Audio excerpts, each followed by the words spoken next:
Hello, my name is Elizabeth Nakiru. We are here at Entebbe Airport at the cargo village where we are to discuss how much revenue is collected at the airport and to be able to also find out what cargo is brought in. This is Revenue Pulse. Thank you for joining us. Thank you for joining us, our viewers, and we hope that as we go through this session that you'll also be able to have a view and a feel of the numbers within Uganda Revenue Authority.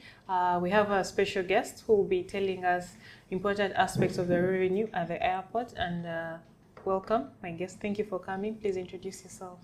Thank you very much, Elizabeth. My name is Asunget Simon. I am the acting manager customs here at Entebbe International Airport, and glad to be part of this conversation. Thank you for joining us. My name is Elizabeth Nakiru, and let's just dive into it. How much tax has been collected at the airport for the last financial year, or this quarter, first of all? Okay. I would like to start with the journey of revenue mobilization for Entebbe International Airport. Okay. And giving you a perspective from 2020-2021 financial year, yes, we collected about 263 billion. Okay.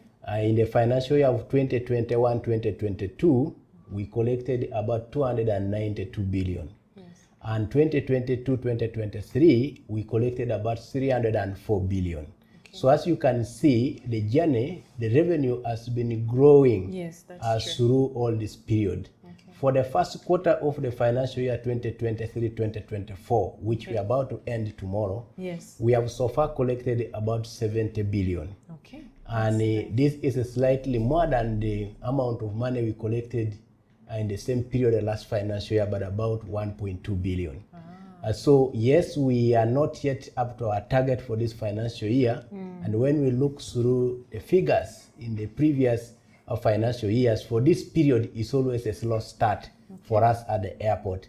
We are very confident that in the next quarter of the financial year, we should be able to regain and be able to cover the deficit that we might register in this first quarter of the financial year. So are you anticipating a deficit, or you're still seeing what will happen maybe by tomorrow? By tomorrow. Okay. From the figures that we have, we might be very challenging for us to hit the target for this first quarter of the financial year. Okay. And this is basically based on the journey, the history.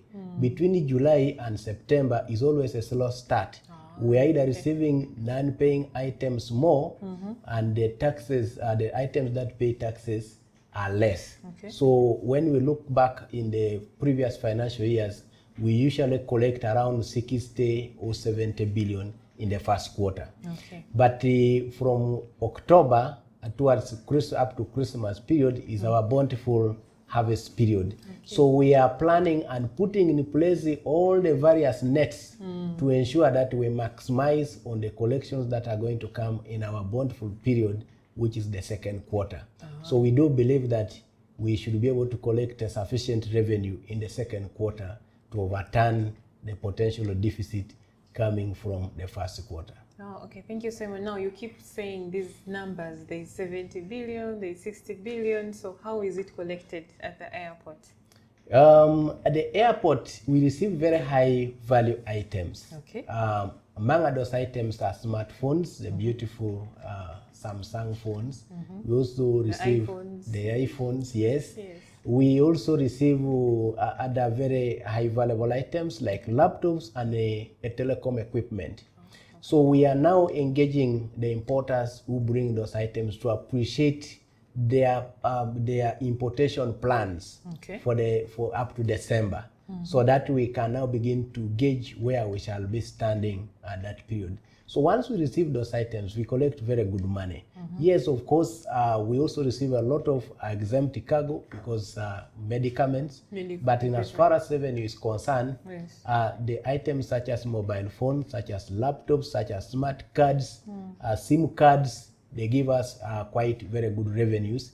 And so now we are very proactive and deliberate on reaching out to the importers of these high value revenue bringing items so that we can plan with them in mind. Okay. And so we are initiating a process of reaching out to these importers. And for this particular quarter, when we have tried this, we have been able to receive around 5 billion from reaching out to some of the importers of these items. So we do believe that we are putting in place the right nets in order to maximize on the imports from these people. So if we have clear information on the importation plans, then can give us an opportunity to project how we shall perform. That's why we are confident that the next quarter will definitely be a very positive quarter for us in as far as revenue is concerned. Okay, so that's really good to know. I like the part where you say you're engaging the importers to appreciate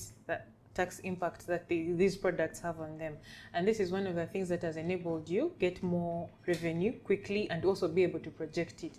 Now, my next question would be, how much, could you give us an estimate of how much the airport revenue contributes to the overall revenue collected by URA?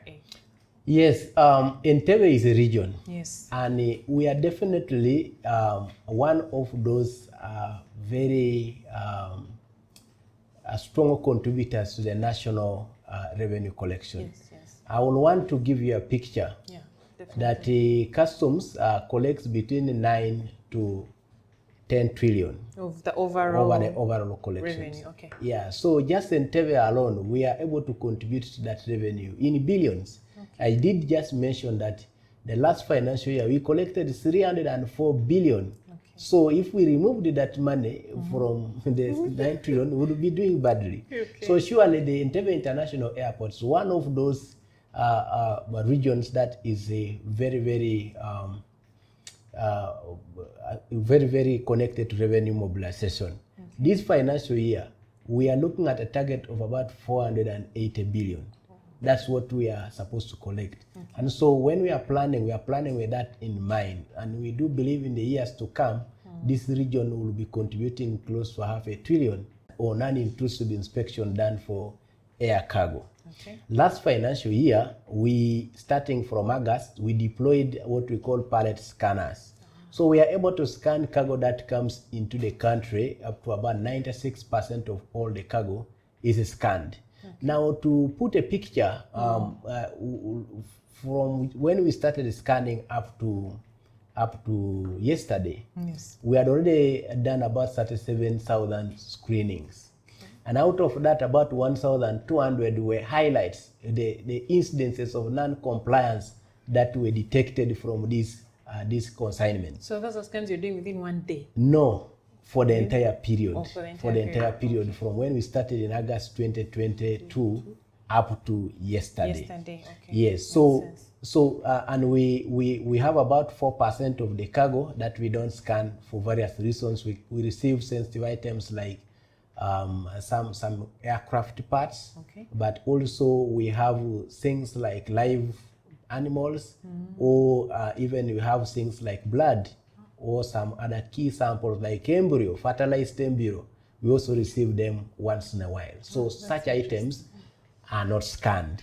So they only contribute about to 4% of what we are able to receive here. Okay. But the implication is through the use of this non-intrusive technology, and from those alerts, once non-compliance has been detected, we carry out deeper examination of those consignments. Okay. Revenue of about 5 billion has been recovered in the last 1 year. Wow. So because of these enforcement measures, one, it sends a message to whoever is planning to evade taxes through any means that actually there is a second eye that will look into this. So people are willing to comply more on the first instance than attempting to bypass the processes and then be caught, because they are getting to know that if you do not do the right thing, you will definitely be caught through the compliance enforcement measures that we have deployed here. Yes. So through this, we are seeing people choosing to comply, okay, rather than trying to pass the other side and paying more revenue on the first instance than actually be able to compliant. Yes. Okay. Yeah. That is quite interesting. Sometimes, people keep running away from taxes, but it's good to know that they're actually complying, even because, is it because they understand the dynamics, or is it because of the fear of being caught, like you say? Non-compliance is facilitated by different factors. We have also not focused only on enforcement, compliance enforcement. We are also focusing on service quality enhancement. So clients, we have purpose to ensure that whoever wants to take their cargo and has compliant should be able to take their cargo. I'll just give you a picture. This quarter, we started using what we call the My Touchpoint platform. Yes. And this My Touchpoint platform gives us a picture of what actually is the situation of service delivery at the particular station. For the last 3 months from July up to yesterday, we received about 2,800 requests of service in the My Touchpoint platform. And we had reconciled up to 99.6% of all those issues that have been raised to us. Now, that means we are actually responsive to the client issues right on time to facilitate them comply with their tax obligations. So there has also been an aspect of enhanced service quality, responding to clients' issues right in time so that they are able to comply. Combine this with the other facilities that are there, we are seeing clients actually honoring their tax obligation and be able to contribute to the revenue that we so much need for our economic independence. Yes, so I think that is a very good thing for taxpayers to actually hear, and I'm sure some out there can attest to it, because they come through the airports every other time. Sure. Now, you mentioned numbers of your targets. Do you think you'll be able to achieve this target? Yes, we are very confident. Like I did mention that we have placed our nets across in anticipation that our assumptions will yield what we expect. I did mention that in the next quarter, it's always a bountiful harvest for us. And so we are positioning ourselves to maximize on the potential revenue that we can recover from those anticipations. So we expect that if we collect 120 billion from October up to December, we will be in a pole position to hit our revenue target, because that will usher us into almost a half of our target. And we are trying to look at the data available from the past clearances to try and project that indeed we should be able to collect this 120 billion in the next quarter. And that will be very significant in helping us, one, overturn the potential deficit coming from the first quarter, but also position us to a positive surplus point, which we will wish to carry on up the end of the financial year. So we are very optimistic. We are never givers. For us, we believe that until it's over, it is not over. That is a good one. We have that in history. Liverpool is a football team. Yes. It was trailing 3 goals down before, I think, Inter Milan. And when they returned in the second half, they won the Champions League. So we believe in doing everything possible until the very end. So we still have sufficient time in this financial year to make whatever adjustments that we have to make in order to hit our revenue targets. And we'll continue to make those changes, those adjustments going forward to ensure that we receive the revenue that we are supposed to receive. Wow, I really like the confidence. I like the things you've put in place. I like the projections. I think it's a good painting of the revenue, how you've put it out there, the picture you've given us. And I'm sure with all these things, you can achieve that target. Now, my very last question before we go, what would you want, or what things do you envision changing so that you can be able to maybe give better service, collect more revenue? What changes would you like to see or make? Yes. Thank you very much. Airport cargo there's always something what we call the manifest. And throughout our conversations with the different stakeholders, especially the clients, and also basing on the information we have so far received from My Touchpoint, the beauty with the My Touchpoint, it categorizes the common issues that clients always complain about. So one of the things that I see as a pain that we are going to focus and try to address is the issue of automating manifestation of cargo. Okay. Let me clarify on this. When the aircraft takes off from whichever country it has left, okay, the current process is that the aircraft will land, the cargo is offloaded, the ground handlers who handle that airline start the process of breaking bulk and then start the process of capturing those details into a SCADA system, and that's what we call. We only have about 6 of them e-manifesting, and we want to grow this number to at least 15, or if at worst maybe 12 of them, especially starting with those airlines that actually bring cargo. If we have them submitting e-manifest, then we will have the opportunity to receive the revenue faster and also be able to process the clearances much faster and earlier. I believe this will greatly improve service delivery at Entebbe International Airport, and our clients out there will be able to feel a change in the way services are offered to them when they import their cargo by air. Yes, thank you so much, Simon. I'm sure so far so good, and we are on steady progress. And there's nothing that can't be done. Absolutely. Really. Yeah. I'm sure we can get through all these pain points, and as soon as we are up and running, the revenue will also come. Thank you so much for your time, and I would just like, could you give us some parting shots to our viewers? Thank you very much. My message out there to our viewers is that at Entebbe International Airport, we have put in place sufficient mechanisms to facilitate you clear your cargo as fast as possible. Yes. I encourage you to import your cargo through Entebbe International Airport, and you feel how we shall treat you when you bring your cargo through Entebbe International Airport. So we have put in place all the mechanisms. We have sufficient staff numbers, and we will be really able to serve you as you so wish.